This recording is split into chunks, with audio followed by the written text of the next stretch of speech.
Welcome to the last breakfast. Please enjoy the video. You start now. Put on safety glasses and gloves because sparks can happen. First, ensure the device is off and any auxiliary power is isolated. You locate the positive terminal marked plus and red, then the negative marked and black.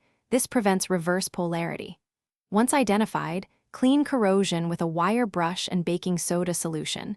This improves contact and reduces resistance. Next, position cable clamps so they won't slip. Secure the positive lead first, then hold steady to avoid shorting. You proceed by firmly attaching the positive clamp to the positive terminal. This minimizes accidental shorts. Then you attach the negative clamp, keeping tools clear of both posts.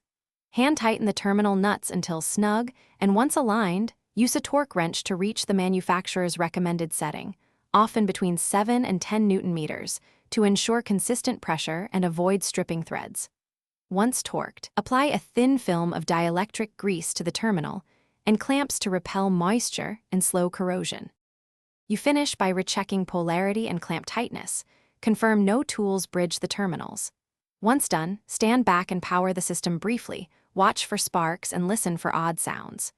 If the unit doesn't power, measure voltage at the terminal and inspect inline fuses and cable continuity. Many failures are simple: a blown fuse, loose nut, or hidden corrosion.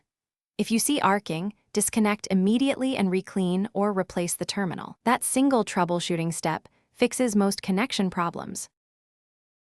Thanks for watching. If this was helpful, leave a like and consider subscribing. See you next time.